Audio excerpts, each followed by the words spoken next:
If you're living in the United States on a visa, whether it's an H-1B, F-1, K-1, or even a visitor visa, and you have a qualifying family member or employer willing to sponsor you, there is a path to permanent residence that does not require you to leave the country. That path is called adjustment of status, filed through USCIS Form I-485. Today, I'm going to walk you through exactly what adjustment of status is, who qualifies, what documents you need, and what costly mistakes you absolutely must avoid. This is one of the most important decisions in your entire immigration journey, and getting it wrong can cost you years. Let's start with the basics. Adjustment of status is the process by which a person already inside the United States changes from a temporary non immigrant status to lawful permanent residence. In other words, you get your green card without leaving the US. The alternative is consular processing, where you travel abroad and attend an interview at a US embassy or consulate. Adjustment of status is generally preferred when available because your life here stays intact. Your job, your family, your home, none of that gets disrupted.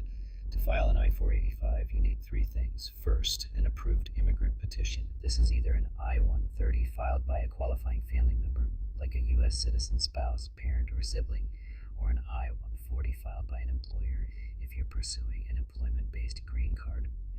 Second, a visa number must be immediately available to you based on your preference category and country of birth. Third, you must have been inspected and admitted or inspected and paroled into the United States.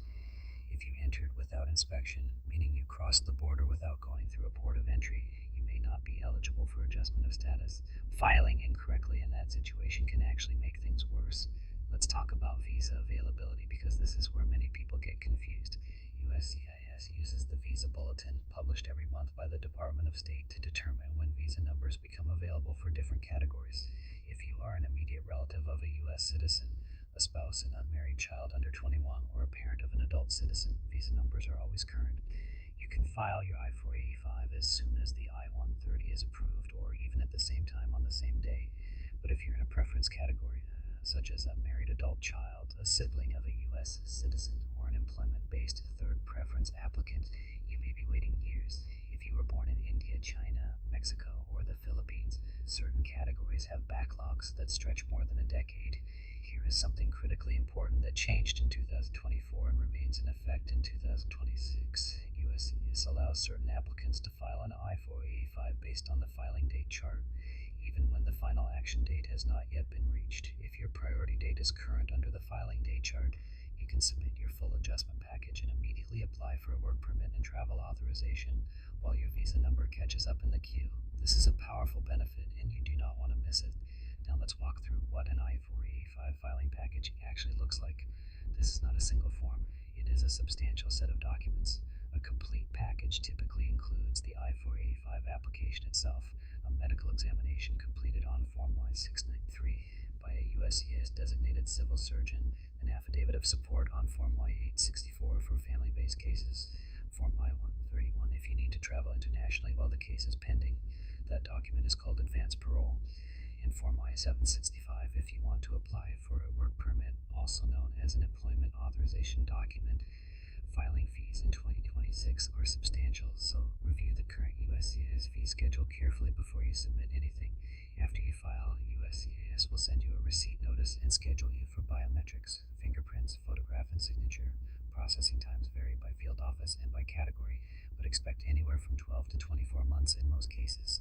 You can track your case status online at uscis.gov using your receipt number. Now, the mistakes you absolutely must avoid. Number 1, do not travel internationally while your I-485 is pending unless you have an advance parole document in your hands. If you leave the country without it, your application is automatically abandoned. You lose everything you filed, and there is no recovery from that in most situations. Number 2, never miss your biometrics or interview appointment without rescheduling first. A missed appointment without action can result in denial. And always keep your address current with USCIS by filing Form AR11 every time you move. USCIS sends important notices by mail, and if those reach the wrong address, your case can suffer. When your application is approved, USCIS sends a welcome notice and your green card arrives by mail. If you're in a marriage-based case, there's a good chance you'll receive a conditional 2-year green card. This means you'll need to file Form Y-751 within the 90-day window before that card expires to remove the conditions and get your permanent 10-year card.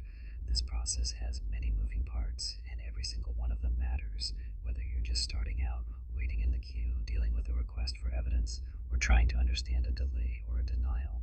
This is exactly what we do every day at Prosperity Immigration Law. Our team has handled thousands of adjustment of status cases. We know what USCIS is looking for.